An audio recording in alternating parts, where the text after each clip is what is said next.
6.371 pessoas perderam a vida no trânsito brasileiro em 2019. Os números são assustadores e poderiam ser ainda maiores se não tivéssemos um código de trânsito para determinar regras de convívio e segurança.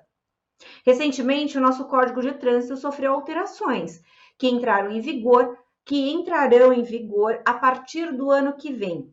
Para repercutir conosco essas mudanças, o Ideias e Debates de hoje recebe o presidente da Comissão de Direito do Trânsito da OAB São Paulo, Dr. Rossam Coimbra. Seja bem-vindo, Dr. Rossam. Muito obrigado pelo convite, é um prazer estar com vocês. Recebemos também o representante do movimento Não Foi Acidente, Newton Gurman. Seja bem-vindo, Newton. Olá, obrigado pela oportunidade. Eu gostaria de começar o programa perguntando para vocês que desde 2019 estão em debates alterações importantes no Código de Trânsito brasileiro. A gente sabe que esse debate já vem sendo esquentado aí já há algum tempo. O projeto é de autoria do Executivo, ele passou pela Câmara e pelo Senado, sofreu algumas alterações desse texto original para o texto que foi apresentado para o presidente para sanção. Eu queria saber a avaliação de ambos sobre esse texto final que chegou para as mãos do presidente para ser sancionado e se evoluímos do projeto inicial para o projeto que foi para a sanção do presidente. Doutor Rossam, senhor, por favor. Pois não. Olha, em maio, no meio do ano, quando o presidente da República atravessou a Praça dos Três Poderes e entregou a PL 3267 de 2019 em mãos para o presidente da Câmara dos Deputados, ele tinha a ideia de que haveria uma flexibilização do código. Porém, logo de imediato, o presidente da Câmara dos Deputados alertou que se houvesse risco à segurança, o PL não seria aprovado da forma como estava. E, de fato, foi nomeado o relator Juscelino, né, que logo em seguida apresentou um substitutivo que amenizava aquela flexibilização do governo. Esse PL foi para o Senado Federal, lá ele sofreu 12 emendas. Ao voltar para a Câmara dos Deputados, foram rejeitadas 4 e acolhidas 8 emendas. E com isso foi para a presidência a fim de ser sancionado. Foram apresentados pouquíssimos vetos, né? Foram 2 ou 3 vetos, e agora está para entrar em vigor, nós estamos na vacatio legis, né? E no meado de abril ele entrará em vigor. O que é vacatio legis? É o período para adaptação, para que os órgãos possam se adequar às novas regras, né? E até lá, a Câmara, através de uma sessão conjunta do Senado e da Câmara dos Deputados, eles vão eventualmente derrubar o veto, ou então vai ser aprovado com os próprios vetos, dos quais um dos vetos que eu achei muito conveniente foi a questão que proibia ou regulamentava o trânsito de motocicleta nas faixas, no corredor, vamos falar, faixas adjacentes é o corredor de moto, né? E isso gerava uma confusão, uma complexidade, difícil fiscalização, e o próprio motociclista, quando ele anda no meio dos carros, em movimento, quando para, ele entra na faixa, então fica naquele samba do crioulo doido, entra na faixa, sai da faixa, e depois ele pode, caso o trânsito seja paralisado, ele fique sanduichado no meio do carro, porque a moto ela tem um arrasto maior do que um carro. E fora, sem dizer isso, que um veículo na frente, ele obstaculiza muitas vezes a visão do motociclista. Além do que, a motocicleta, ela esquenta muito mais o sistema de ventilação dela, de aquecimento. Uma moto grande, ela esquenta demais a perna do motociclista. Então fez bem o presidente, sob a alegação de que a função da motocicleta é a mobilidade, e se ela fica parada no trânsito, ela está perdendo a natureza dela, né? Em termos gerais, depois nós podemos pincelar algumas particularidades, como preferir.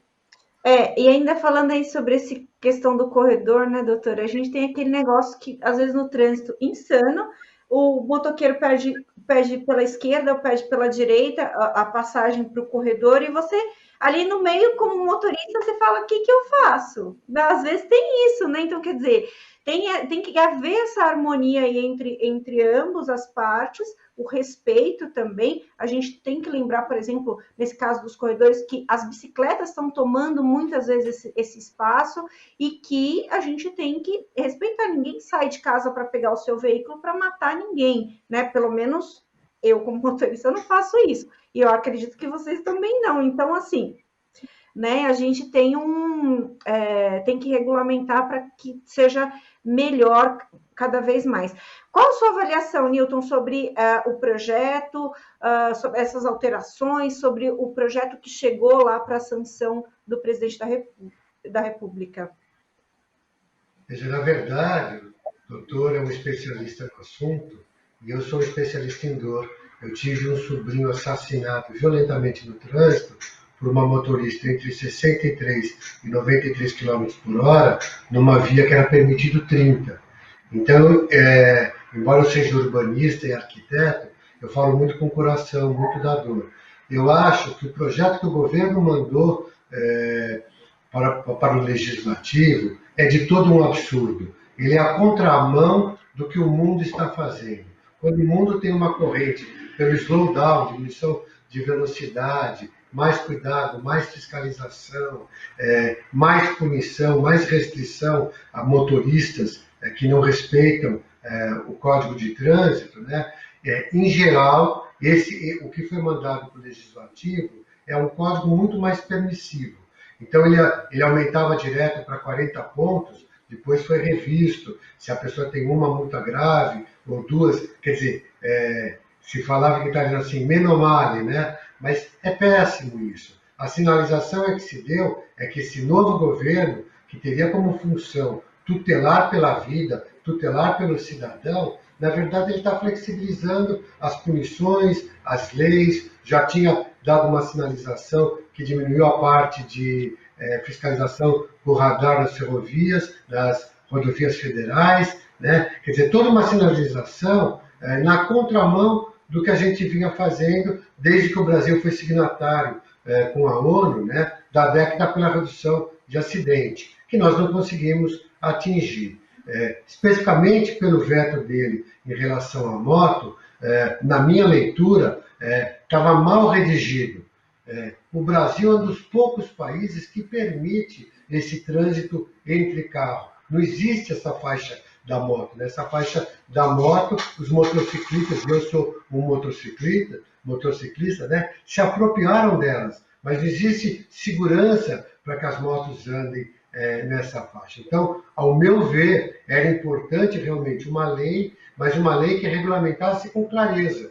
Então, claro, o trânsito está parado, eu como motociclista, com muito cuidado, eu vou seguir pela mobilidade, pela flexibilidade que esse tipo de veículo me proporciona. Agora, as pessoas estão na marginal, a 90 por hora, 2 carros, e vai passar um motociclista a 100 milhão pelo meio. Isso não pode ser permitido, porque às vezes o próprio motorista ele não tem o hábito de ver um foguete vindo entre 2 carros e ele vai mudar de faixa. Alguns, infelizmente, não obedecem o Código de Trânsito e não sinalizam, e a gente vê essa quantidade enorme de acidentes que, claro, a moto não consegue frenar a tempo, né? E eu sou motociclista, meu filho também, eu falo, no para-choque da moto é o corpo nosso, né? Então, isso é muito. Eu acho que seria importante, inclusive eu participei no Palácio do Governo de algumas reuniões que a gente tentava dar sugestões. Então, por exemplo, assim, limitar a velocidade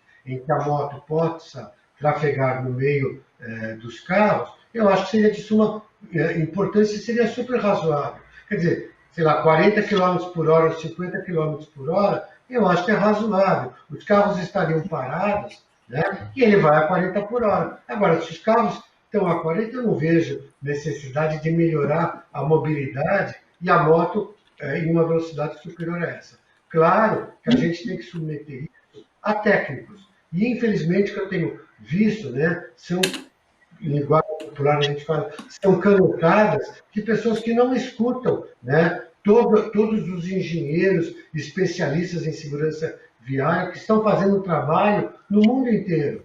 Nós mesmos em São Paulo ganhamos um prêmio, uma das 5 cidades do mundo, e fomos patrocinados pela Bloomberg, né? Ninguém precisa inventar roda, todo mundo sabe o que precisa fazer. É andar devagar na cidade, é ter faixas de segurança, é incorporar que trânsito não é só carro e moto, é bicicleta, é pedestre, é caminhão, é ônibus, né? E a gente tem que ter essa visão e tem que ter a visão de que a gente tem que fazer o trânsito ele ser seguro, rápido, eventualmente a gente pode até tentar. Mas eu, quando dou palestra para os estudantes, eu falo assim, quando se faz uma passarela para pedestre, né, que as pessoas acham isso muito bom, na verdade não estão se priorizando os pedestres, estão priorizando o fluxo do veículo. E eu falo e repito, dane-se o fluxo do veículo. A vida é o bem maior que teria que ser preservado. Então, se faz uma passarela para o pedestre ter que subir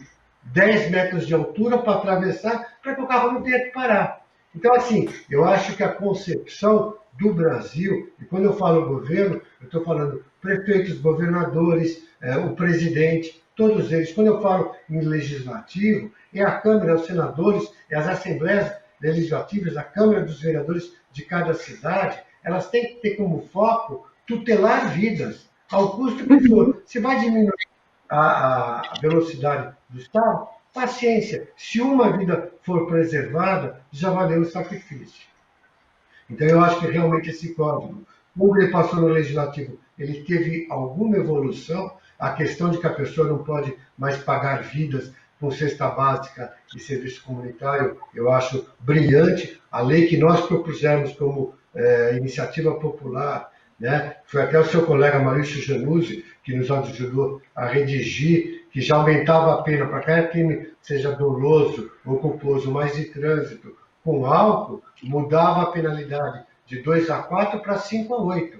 Então já não é o delegado que arbitra uma fiança e solta. É um juiz, né, que vai fazer isso. E, moralmente, o que está acontecendo, os juízes, com muita cidadania, eles vão falar para a pessoa que, às vezes a pessoa fica presa 1, 2, 3 meses, você vai esperar em liberdade, mas não vai poder dirigir, não vai poder frequentar bares e casas noturnas que vendem bebida para consumo imediato, vai ter que ficar de noite em casa, vai ter que ficar fim de semana em casa. Quer dizer, a pessoa que tolheu a vida de alguém ou que mutilou alguém seriamente, ela pelo menos já sai dali dessa audiência com alguma restrição de direito.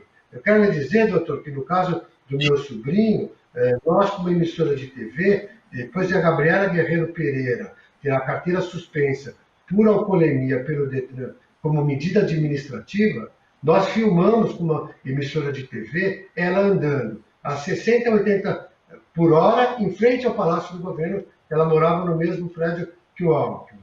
Ela falando ao celular, ela não colocando pisca-pisca, vazando o sinal amarelo. Levamos tudo isso para o Ministério Público. O Ministério Público, então, pediu uma ordem judicial, uma restrição judicial que ela não dirigisse por 2 anos, e ela apelou no tribunal dizendo o seguinte, que nós estávamos tolhendo o direito dela de ir e vir. E, pasme, os desembargadores deram bem de causa para ela. O meu sobrinho não vai ir e nem vir para lugar nenhum, nós somos israelitas, então o corpo não é nem exumado, ele fica ali para sempre.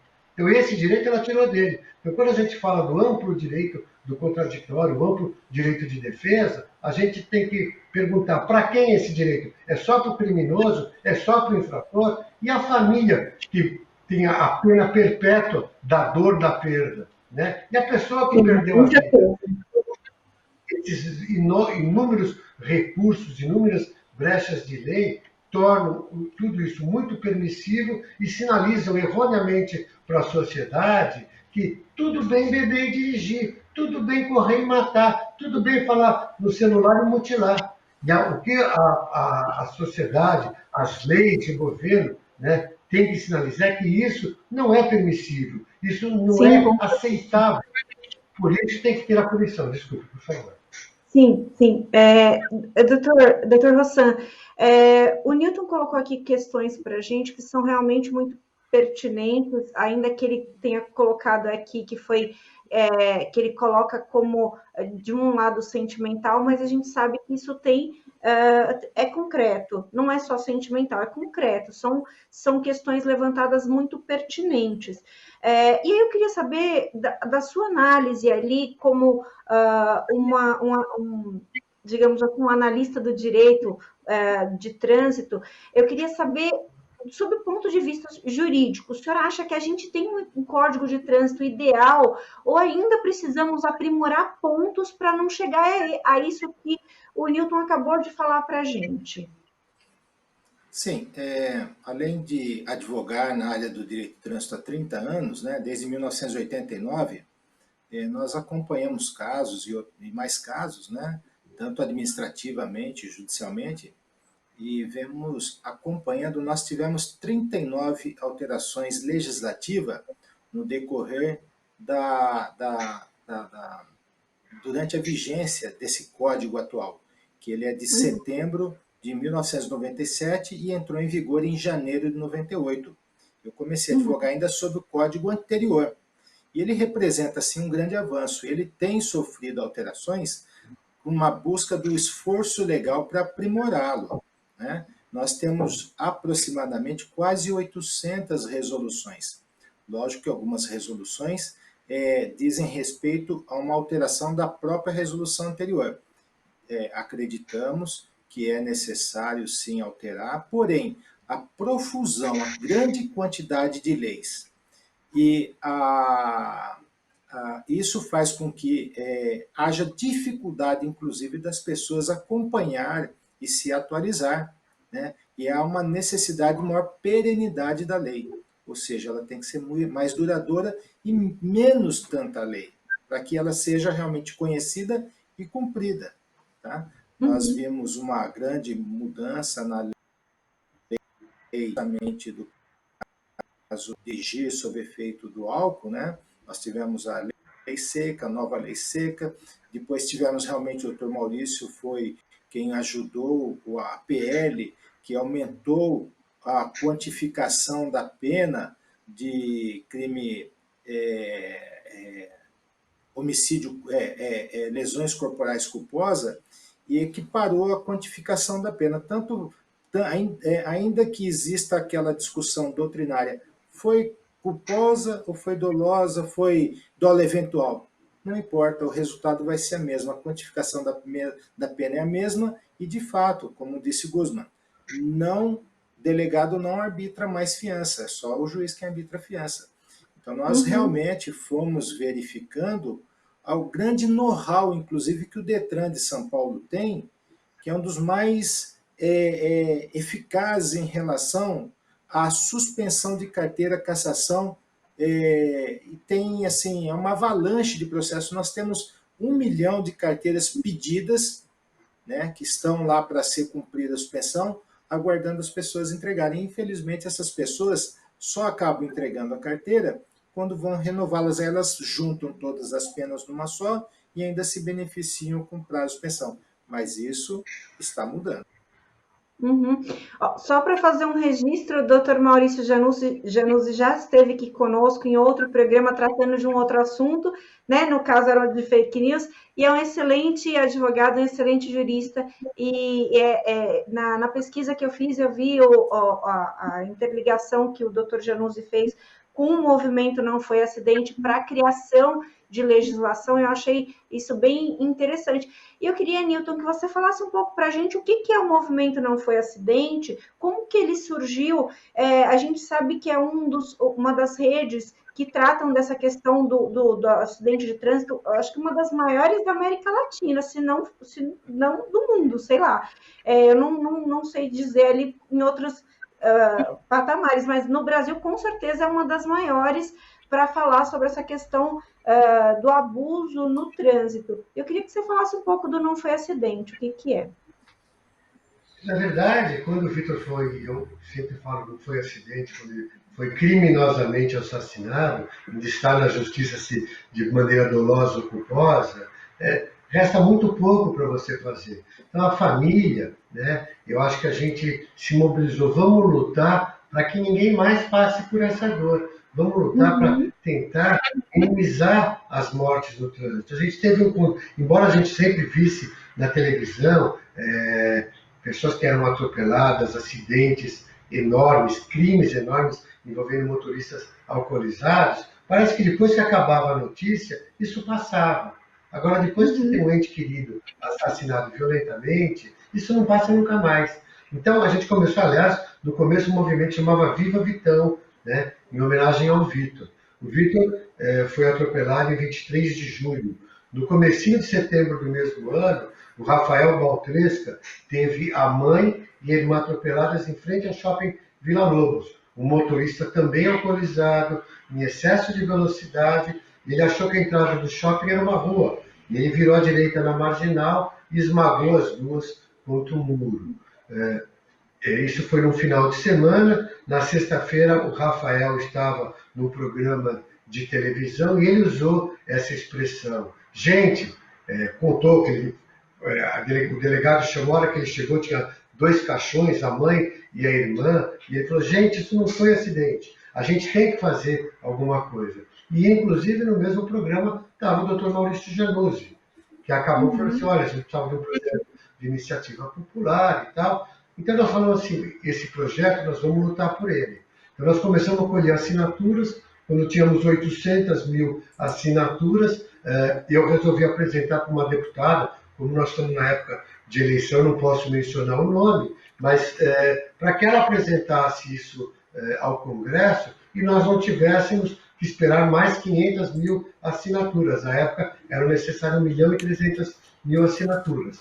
E aí, como 4 ou 5 anos, indo permanentemente a Brasília, visitando os gabinetes dos deputados, e uma das coisas que a gente achava fundamental, o doutor Januzzi também, era passar a tolerância a zero.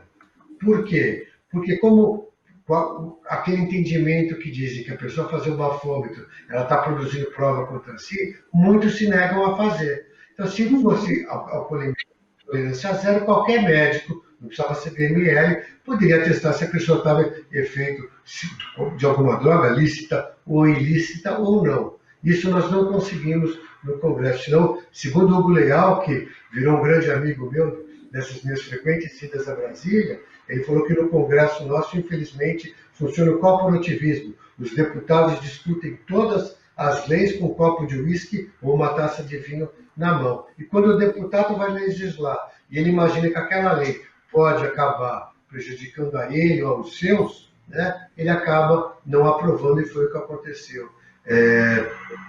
E não vi de um deputado, eu não vou fazer uma lei que eu possa ter que levar cigarro aos meus filhos num presídio.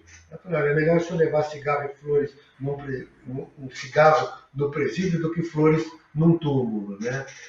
Mas, infelizmente, isso não passou. E a gente viu outras necessidades. A gente acha que para ter uma mudança a médio e longo prazo, a gente precisa de um tripé: educação, fiscalização e punição. Nenhum dos 3 isolados vai funcionar. Então, por exemplo, a gente fez um longa-metragem, que é o Luta em Luta, ficou em cartaz em circuito aberto um tempo, onde a gente punha essa discussão. Depois nós temos uma coletânea de contos, 15 autores do Brasil inteiro nos cederam contos, onde eles discutem cidadania e trânsito. Não é só a questão do álcool, eles abordam o bike ghost, eles abordam outro conto fala de um filho de um político bêbado que mata e nada acontece. Então, são contos e que a gente usa isso como ferramenta e a gente dá palestra para o pessoal de 2º e 3º colegial, mormente de escolas públicas, né? Onde a gente quer modificar a visão, a gente quer modificar esse futuro motorista. A minha geração, quando eu tirei carta, os carros não tinham cinto de segurança. Né? A gente ficou revoltado quando teve que furar a coluna do Fusca e pendurar um cinto paralelo para poder iniciar. Depois começamos a usar, hoje todo mundo usa. Né? Então, essas leis, essas mudanças, elas levam um tempo. Então, a gente acha que se a gente conseguir mudar a cultura do jovem, que não vai mais achar que tudo bem beber, correr, dirigir e falar no celular, a gente vai ter um viés de melhora. E a gente também fala que a gente quer mudar um grande paradigma. E eu cresci ouvindo, e não que isso seja mentira, mas que a gente tem que aprender com os mais velhos. Mas o que eu falo na palestra, gente, vamos mudar esse paradigma. Você que é jovem, quando estiver sentado com o pai, com o tio, no almoço de domingo e ele for beber, você fala, olha, foi um maluco lá na minha escola e falou assim, que você perde tanto de reflexo, a chance de que você pode morrer, você pode matar alguém dentro do seu carro. Né? É uma mudança de paradigma que eu acho que pode ajudar a gente a mudar essa realidade. As leis, doutor, são boas, mas a aplicabilidade dela é muito lenta, são muitos recursos. No caso do meu sobrinho, faz 9 anos que ele morreu. Né? Agora, em Brasília, declinaram de doma eventual para culposo, mas nem devolveram para São Paulo. A gente acredita que estão fazendo manobras para isso retardar. Quando chegar 12 anos, o crime prescrever, nem primariedade a ré não vai perder, e nem cesta básica ela vai dar, porque essa lei que a gente modificou, esse novo código, é para crimes de agora em diante. O crime do Vitor foi em 2011. Né? Então o pessoal acha que a gente fez esse movimento para beneficiar o processo do Vitor. Não, o processo do Vitor vai usar aquela lei que existia naquela época. Né? E quanto ao eu fui convidado e fui durante 1 ano e meio presidente da Jari de Economia. Nós, nesse 1 ano e meio, suspendemos 14 mil cartas. Né? E eu ouvi as defesas mais absurdas do mundo. Eu uso floral. Floral, a pessoa põe 5 gotinhas de uma solução a 30% de álcool. Aí ela fazia o bafômetro, claro que varia de corpo, peso, sexo, enfim, mas aproximadamente ela tinha bebido meio litro de bebida destilada. Quer dizer, ela estava quase em coma alcoólica. Eu ia falar que pingou 5 gotinhas de floral de bar na boca. Quer dizer, essas punições todas também mudam a postura do motorista. Se não é por consciência, vai ser por medo. Por medo da multa de quase R$ 3.000, que aumentou depois do assassinato do Vitor, por perder a carteira de habilitação. Alguns processos eu recebi e falava assim, não, eu me recusei a fazer o bafômetro porque eu não quis produzir prova contra mim, conforme o pacto de São José. Aí eu falava assim, olha, aqui no Detran nós não vamos discutir se a lei é constitucional ou não. Aqui a gente vai aplicar. Já teve um momento que ela passou pelo CCJ e ela foi aprovada. Enquanto ela estiver em vigor, nós temos que legislar em cima da lei vigente. Mas tudo isso são. Agora, enquanto a gente tiver uma morte no trânsito, um sequelado no trânsito, as leis, a educação e a fiscalização estão insuficientes. Os números no Brasil são absurdos. Vamos avançar aqui na nossa conversa para a gente conseguir falar de vários assuntos que ainda estão pendentes. Doutor, o Newton falou sobre essa questão do dolo eventual, da condição de doloso, de culposo. Eu, como uma pessoa leiga, penso que quando a pessoa sai de casa e alcoolizada e pega o carro, ela está assumindo o risco de matar alguém. Ela tem essa possibilidade, ela está assumindo o risco de matar alguém. Por que existe essa variação de interpretação quanto ao doloso, ao culposo, ao dolo eventual, e que isso cabe à autoridade policial determinar? Por quê? E se o senhor acha que isso é justo de fato? Bem, nós temos na questão da embriaguez um dito que fala o seguinte, actio libera in causa. Quando a pessoa inicia, ela põe o copo na boca, o copo de bebida alcoólica na boca, ela tem o poder de decisão e está consciente. Então, ela assume tudo o que acontecer daí pela frente. Isso não é novidade. A questão, ela se torna, talvez, se tornava mais relevante, não mais na questão da bebida, mas como, por exemplo, um acidente que aconteceu na ponte JK, em que o motorista imprimia velocidade excessiva, ele bateu em cima da ponte, matou um monte de gente, um crime horrível que chocou a sociedade brasiliense. E ali era importante se estabelecer que aquilo não era assim uma negligência, não foi uma imprudência, foi alguma coisa deliberada. Ele deu uma banana para todo mundo, tipo assim, ó, eu vou correr, aconteça o que acontecer. Isso é o dolo eventual. Eu não quero que aconteça, mas se acontecer, pouco me importa. Isso daí deve ser tratado como dolo e não como culpa. Como houve alteração em 2017 e houve uma equiparação, essa questão não tem maior relevância, porque a pena vai ser a mesma, o tratamento jurídico vai ser o mesmo, entendeu? É isso. Entendi. Entendi. Isso é importante a gente esclarecer para que fique muito, para que as pessoas entendam em casa. Nilton, eu queria saber de você, a gente sabe que o movimento Não Foi Acidente conta com milhares de seguidores, muita gente ali está acompanhando o dia a dia ali das postagens de vocês, que são intensas, são muitas, acho que até um fluxo diferente de muitas páginas por aí, porque vocês têm uma postagem diária muito grande e de muitos posts por dia, porque realmente os acidentes de trânsito estão acontecendo a larga escala, infelizmente. E aí, eu queria saber se esses depoimentos que vocês recebem ajudam na construção dessas sugestões, dessas propostas, não só a experiência que você contou aqui, mas a experiência dessas pessoas ajudam na construção de propostas para encaminhar aí para as casas legislativas e tentar melhorar de alguma forma a legislação vigente no país. E aí eu queria saber se vocês estão abertos se o governo, né, abrir as portas, se vocês estão abertos também a contribuir com essa construção de um código mais justo. Veja, a nossa intenção é clara, tanto que a gente começou com um projeto de iniciativa popular e alcançamos em 2017, entrou em vigor em 2018, uma significativa mudança em relação ao motorista que bebe e dirige, né? E claro, sempre que a gente tiver alguma solução, mas é muito difícil, né?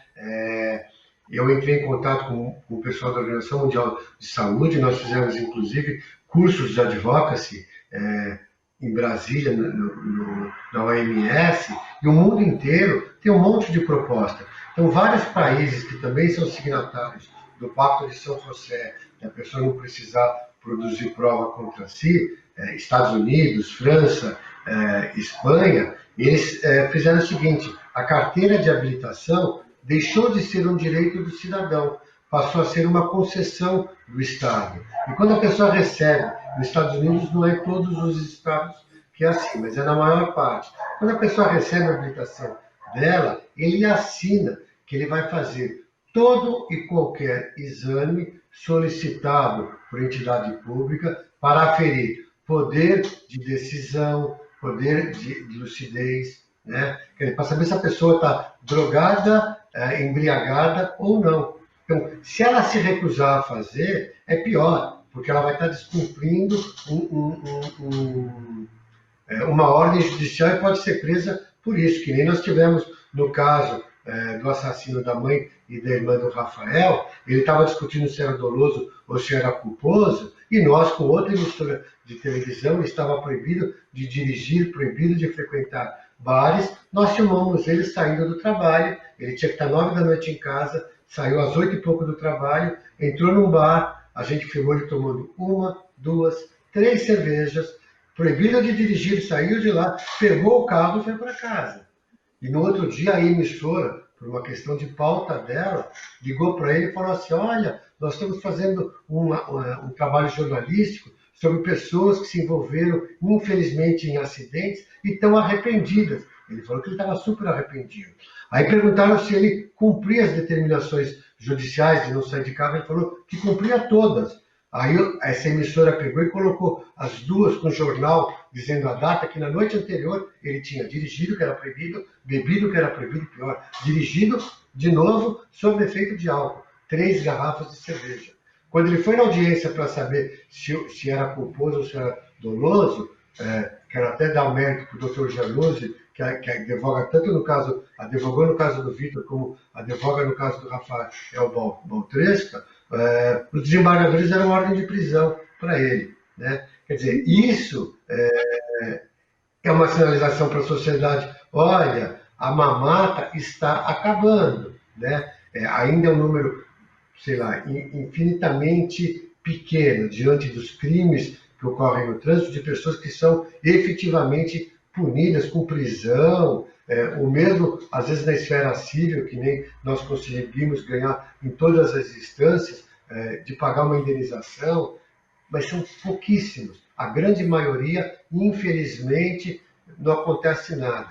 Tanto que aqui esse caso do Augusta, que vocês falaram, o cara, num carro importado, tinha matado uma pessoa, estava sob júdice o processo dele, ele de novo de manhã saindo de uma balada bêbado, em alta velocidade, muito carrão importado, matou uma senhora que estava indo para o seu trabalho. Né?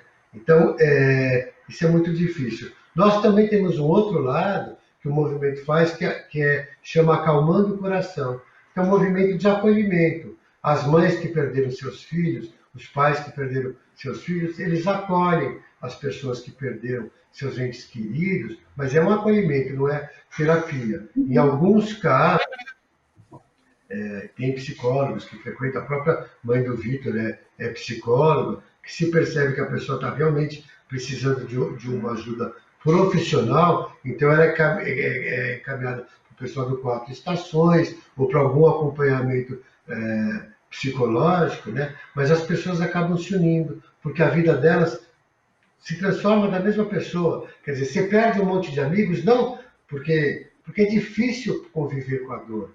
Né? Eu com o Vitor, a gente era corredor de rally.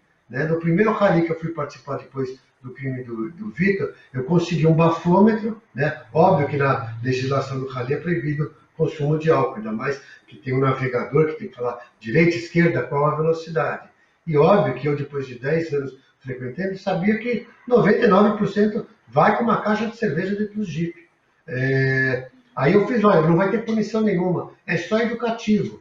E o pessoal vinha fazer o bafômetro, mas não para provar que não tinha bebido, porque a maior tinha bebida. O status é quem conseguia o maior nível de alcoolemia. O bacana era isso. E depois disso nunca mais me convidaram, mais para ali nenhum. Eu mudei, eu faço expedição agora. Né? Mas por quê? Não. Porque existe a cultura de que isso tudo bem.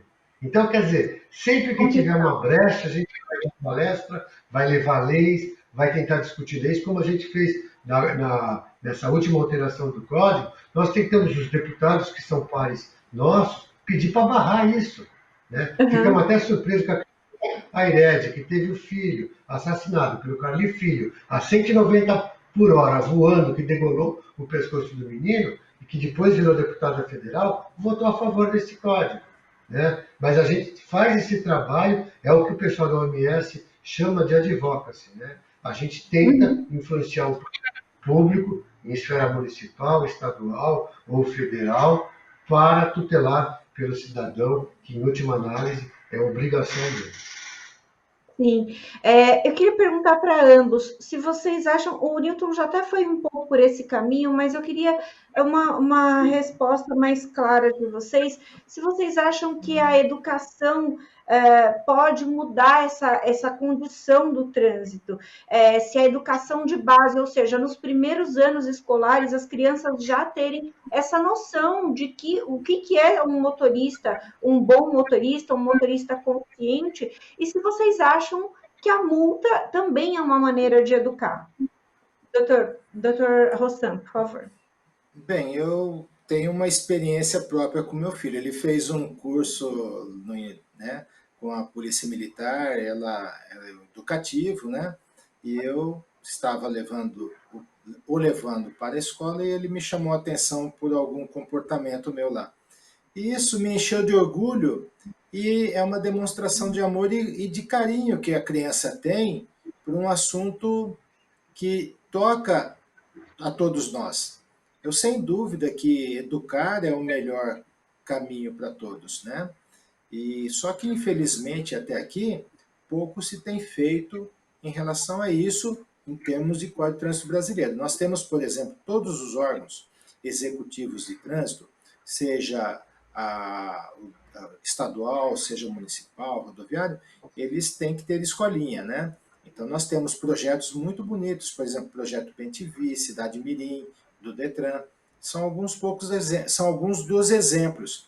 Existem grupos de teatro direcionado à educação do trânsito, tem o próprio Observatório Nacional de Trânsito o CEAT, que é o Centro de Estudo Avançado de Trânsito e Treinamento, que eles têm material didático. No caso do Observatório Nacional de Segurança Viária, eles doam para as empresas todo o material educacional para a empresa usar o logomarca, mandar imprimir e distribuir gratuitamente. Ele abriu mão dos direitos. São exemplos maravilhosos de pessoas que realmente querem fazer um trânsito melhor.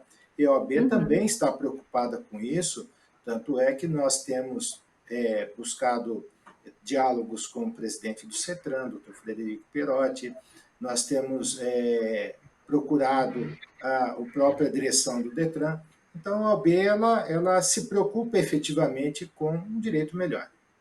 Nós sabemos que, por exemplo, no evoluir dos tempos, antigamente, a pessoa, para ter a carteira suspensa por embriaguez, como que acontecia? Se no inquérito policial o delegado enviasse um ofício para o DETRAN, então era feito manualmente, individualmente. Hoje em dia, não. Hoje em dia é feito de forma massificada. A própria Prodesp envia uma relação de infratores do artigo 165, 165A, que é a recusa ou aquele que se submete e dá positivo. Tá bem? Então, esses têm a carteira suspensas por 12 meses.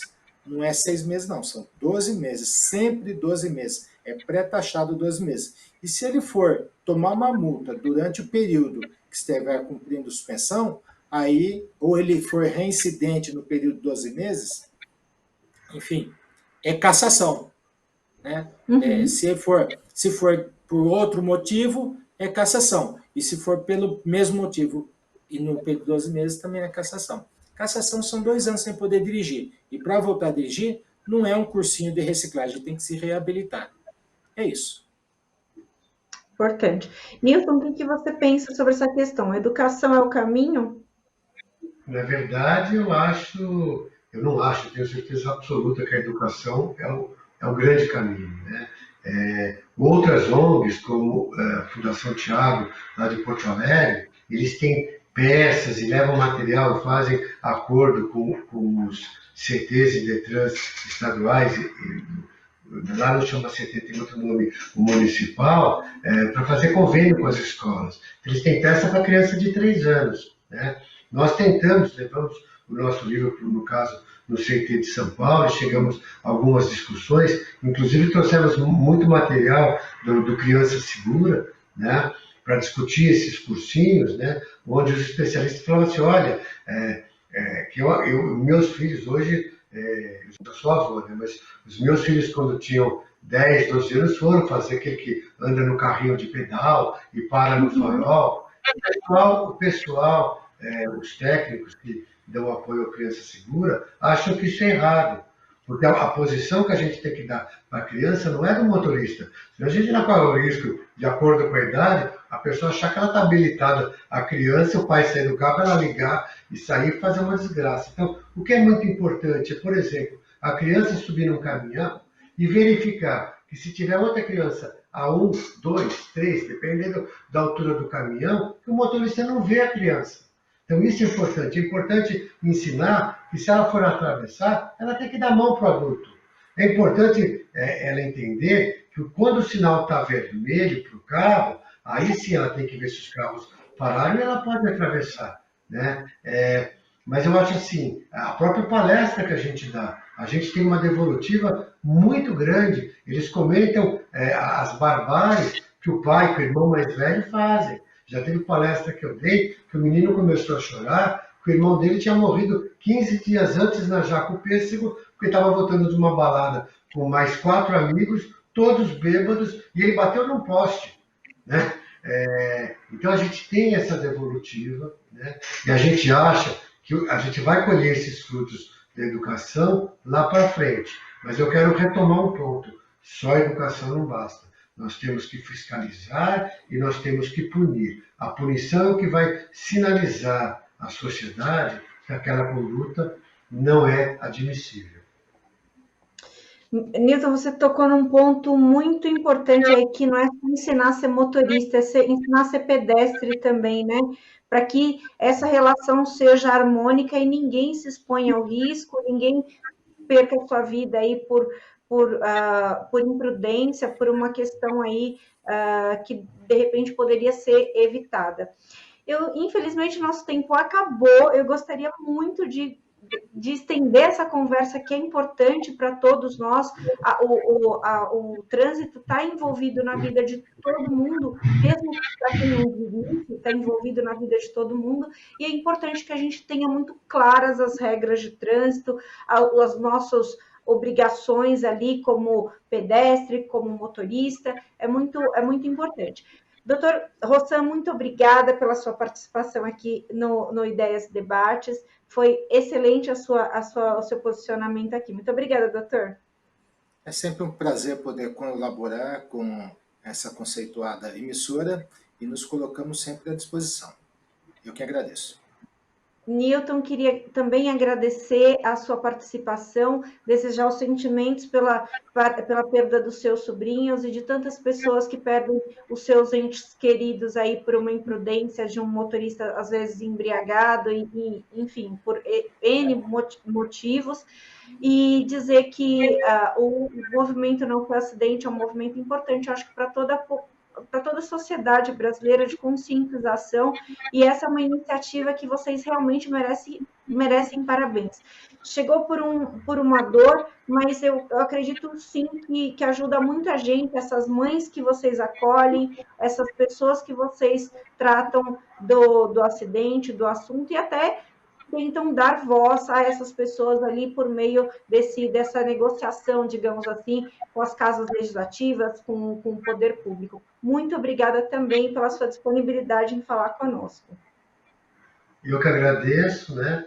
Só queria ressaltar assim, o trânsito envolve todos, não é só a rua, a estrada, é também a calçada, é o pedestre, o ciclista que está ganhando, são todos os modais de locomoção. Eu queria te pedir também para mandar o link desse seu trabalho jornalístico para a gente pôr na página do Não Foi Acidente, que afinal nós estamos com 1,5 milhão de seguidores, né? E eu acho que sempre é importante a gente retomar essa discussão, né? Para de uma maneira de elipse a gente crescer a conscientização e poupar vidas. Muito obrigado pela oportunidade. Com certeza, uma honra para a gente. Esse foi mais um Ideias e Debates. A gente falou sobre um pouquinho sobre as mudanças recentes no Código de Trânsito Brasileiro. Você fique agora com a programação da Rede Alesp. Você pode rever esse programa e outros programas da Rede Alesp nas nossas redes sociais. Muito obrigada e até mais.